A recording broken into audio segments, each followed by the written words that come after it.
जय श्री राम। पुनः स्वागत है मेरे परम प्रिय आप सभी हिंदू रिचुअल्स परिवार के भाई बहनों का। जैसे विवाह में सप्तपदी मतलब 7 वचनों का महत्व है। अगर इन वचनों को लड़का लड़की अच्छी तरह मान लें, समझ लें, जीवन पर्यंत सुखी रहें। उसी प्रकार विवाह से संबंधित 7 बहुत अति आवश्यक बातें। प्रथम बिंदु है सही समय पर विवाह होना। दूसरा बिंदु है लड़का लड़की का खानदान। तीसरा बिंदु है विवाह का स्थान। चौथा बिंदु है भोजन की व्यवस्था। पांचवा है कैमरा डेकोरेशन। छठा वचन है कपड़ों का चयन। सातवां वचन है उपहार देना, उपहार लेना। इन सारे टॉपिक पर आपसे निवेदन करने जा रहा हूं। मेरा भरोसा है अगर आप सभी लोग मेरा साथ देंगे, मेरे निवेदन को हृदय से मानेंगे, तो निश्चित ही स्वयं का ही नहीं पूरे समाज का जीवन आनंदकारी हो जाएगा।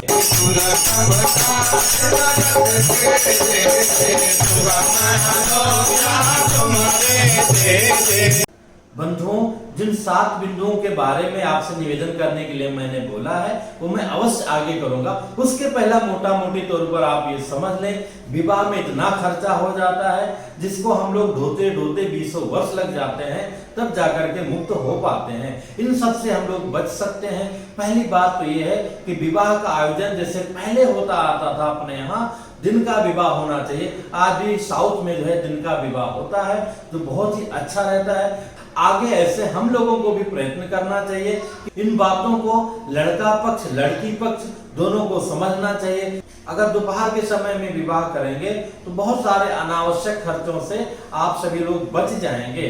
दोपहर के समय में सब लोग इकट्ठा हो जाएं, 20-20 लोग दोनों साइड के होकर के मैक्सिमम 50 लोग मिल करके विवाह की विधि संपन्न करा करके उसी समय विदाई करके और बहुत सारा ताम झाम से बच करके हम लोग ये कार्य कर सकते हैं। यही नहीं, बड़े बड़े हॉलों के चक्कर में जाकर के ठोकर खा के धक्का खाने के अपेक्षा अपने दरवाजे पर अथवा कहीं मंदिर का प्रांगण है, स्कूल का प्रांगण है, छोटा सा एक टेंट लगा करके उसमें कर सकते हैं। शास्त्र का जो नियम है कि विवाह के लिए मंडप बनता है, उसी मंडप में जो है विवाह होना चाहिए। बड़े से बड़े लोगों को भी मैंने देखा है कि बड़े बड़े होटल में जाएंगे लेकिन 3 दिन का बजट उनके पास नहीं होता है। इसलिए हम लोग जो आम लोग हैं, अगर ग्रामीण जीवन में है तो अपने घर के आंगन में अथवा हॉल में अथवा दरवाजे पर विवाह संपन्न कराइए, और शहर में है तो घर के मुख्य कक्ष में अथवा जो है अपने सोसाइटी के सामने भी थोड़ा घेरा करके वहां भी आप विवाह संपन्न करा सकते हैं। नहीं तो लूटने के लिए आपको पूरा बाजार तैयार है और ऐसे लूटे जाएंगे आप कि 20 साल तक जो है उससे पीड़ित रहेंगे। इन्हीं सारी बातों को ध्यान में रखते हुए ये सप्त बिंदु मैं आपको बताने जा रहा हूँ। उन 7 वचनों से पहले मेरा एक विशेष निवेदन है, स्थिति जो भी हो हमें किसी का अनुसरण मतलब नकल नहीं करना है। उनकी अपनी स्थिति है, हमें अपनी स्थिति के अनुसार विवाह आदि कार्य करना चाहिए। हाँ, कोई बहुत उत्तम कार्य कर रहा हो तो निश्चित ही जो है हमें उसका अनुसरण करना चाहिए, क्योंकि दूसरों के नकल करने के चक्कर में, देखा देखी करने के चक्कर में हम उधार लेकर के इतना पैसा बर्बाद कर डालते हैं कि जिसको चुकाते चुकाते हमें कई साल लग जाते हैं। इससे हमें बचना चाहिए। अब हम बात आते हैं जो हमारा प्रथम बिंदु था कि सही समय पर विवाह करना।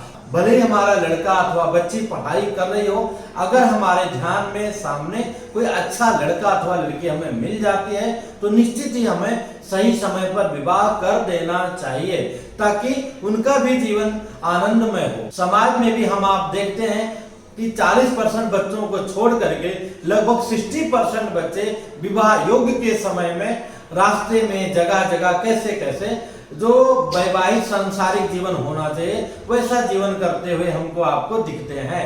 शास्त्रों का जो नियम है कि सही समय पर विवाह करना, उसका हमें पालन करना चाहिए। दूसरा जो बिंदु है बिना दहेज के शादी करना, इसमें भी जो आगे आना पड़ेगा वो लड़के वाले को आगे आना पड़ेगा, क्योंकि लड़की वाला विवश होता अगर उसको अच्छा लड़का सामने दिख रहा है कि इसके साथ में हमारी बच्ची का, हमारी बेटी का जीवन आनंदमय बीतेगा, तो संसार के नियम को देखते हुए वो अपने आप को गिरवी रख देता है, लेकिन उसी लड़के के साथ में विवाह करता है। जिनको भी पुत्र है उन सबसे मेरा हाथ जोड़ करके प्रार्थना है, भूल करके भी ऐसा मत कीजिए, दहेज के चक्कर में मत पड़िए।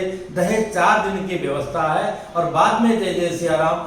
जो भी बच्चियां दहेज लेकर के आती हैं, अगर उनके पिता को ज्यादा परेशानी होती है तो उनके मन में भी तकलीफ होती है और आगे जाकर के वो तकलीफ आपके ही तकलीफ का कारण बनता है। इसमें भी जो माताएं बहनें, इनकी भूमिका बड़ी ज्यादा होती है।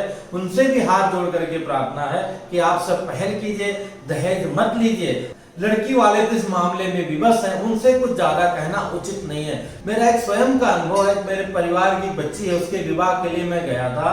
वो ब्राह्मण है और कमाते भी हैं, लेकिन उन्होंने जिस तरह से दहेज की बात मुझसे की, इतना गुस्सा लगा कि वहीं उनको जय जय सिया राम कुछ दे दूं। हालांकि उनको मैंने समझाया बहुत अनुचित है ये वो, जिस तरह से कि पंडित जी आपको क्या पता है, आज ये है वो है, हमको भी देना पड़ेगा, तमाम चीजें उन्होंने कहा। दहेज की लालच में उन्होंने दूसरी जगह विवाह किया। हालांकि हम लोग भी यथासंभव सेवा करने के लिए तैयार थे, पर उनके मांग के आगे विवश थे, उतनी अपनी शक्ति नहीं थी। उन्होंने दूसरी जगह विवाह किया। वो बहू आई और जय जय सिया राम दिन के 11 बजे सोकर उठती थी, 10 दिन तक थी, उसके बाद चली गई। आज 3 वर्ष हो गया, वापस नहीं आई है। वो पीड़ित है, परेशान है। संयोग से दोबारा उनके यहाँ जाना हुआ तो फपक फपक के रोने लगे कि हमसे बहुत बड़ी भूल हो गई। इसलिए विशेष रूप से जो लड़के वाले हैं उनसे हमारी प्रार्थना है, दहेज बिल्कुल मत लीजिए। बात आती है विवाह हॉल की। विवाह हॉल में बहुत ज्यादा खर्चा होता है। लाखों रुपया देने के बाद में हॉल वाले अगर 1 घंटा भी लेट हो गया तो आपको हॉल से बाहर निकाल देते हैं। मेरा स्वयं का अनुभव रहा है, मैंने देखा है। विवाह संपन्न हो गया था, आधे घंटे की विदाई की विधि बाकी रह गई थी। हॉल वालों ने कहा या तो हमको आप 50,000 रुपया दो, नहीं तो जो है जय जय सिया राम। उन्होंने लाइट बंद कर दिया, रिक्वेस्ट करके फिर लाइट चालू किया। फिर जो है सब सामान लेकर के 10 मिनट के अंदर सब लोग बाहर आए हैं। वहां से फिर विदाई हुई है। इन सब चीजों से भी हमें बच करके, कहीं भी मंदिर हो, कोई धर्मशाला हो, कोई भी साफ सुथरा जगह हो, सही जगह हो, वहां जा करके हम लोग एक संक्षिप्त रूप में विवाह संपन्न कर सकते हैं। बात आती है भोजन की। भोजन में जहां तक मेरा अपना अनुभव है, 400 रुपए से लेकर के और 2,500-3,000 हजार रुपए की थालियां जो है लगाई जाती हैं। संयोग से 200 थाली की बात हुई है। किसी भी कारण से अगर 100 मेहमान भी आते हैं तो भी आपको 200 थाली का ही पेमेंट करना होगा, उसमें कहीं कोई गुंजाइश नहीं होती है। भले ही आप इतने प्रकार का भोजन बनवा के रखते हैं, पर आप देखते होंगे मैक्सिमम लोग अब सूखी रोटी, सूखी दाल, सूखी रायता, उस सबको ढूंढते हुए जो है घूमते रहते हैं। मेरे भाई बहन, एक व्यक्ति कितना भोजन करेगा? औसतन जो मेरा अपना अनुभव है, 200 ग्राम से लेकर 250 ग्राम खाएगा। अब वो स्टार्टर में ही तमाम चीजें खा लिया है तो भोजन में क्या करेगा? इसमें भी आप 80% कटौती कर सकते हैं। इसके बाद आती है फोटोग्राफर्स की। फोटोग्राफर्स का जहां तक मेरा अपना अनुभव है, एक ही पक्ष से, लड़की वाले से ही 70 से 80 हजार रुपया नहीं, मिनिमम 50,000 रुपए का बजट ये लोग बनाते हैं। ऐसे ही जो है लड़का वाले एक पक्ष से, तो दोनों को मिला करके देखा जाए तो लाख से 1.5 लाख रुपए का बजट केवल फोटोग्राफी का हो जाता है। ईमानदारी से बताइएगा, सबसे कठिन काम है दूसरे के विवाह का वीडियो देखना। और वो लोग भी इतना बड़ा जो है रायता फैला दिए हैं, आपका जो है दिमाग में ऐसा घुसा दिए हैं कि अंगूठी जो है उड़ करके आएगी, लड़का लड़की ऐसे आएंगे। उसमें भी कई बार दुर्घटनाएं भी हो जाती हैं। वो 4 घंटे की चमक के लिए जय जय सिया राम लाखों रुपए आपका बर्बाद कर देते हैं, जिसकी कोई आवश्यकता नहीं है। बात आती है कपड़ों पर। आजकल दुल्हा दुल्हन से ज्यादा माता पिता खुद अपने लिए तमाम डिजाइनर कपड़े बनवाते हैं।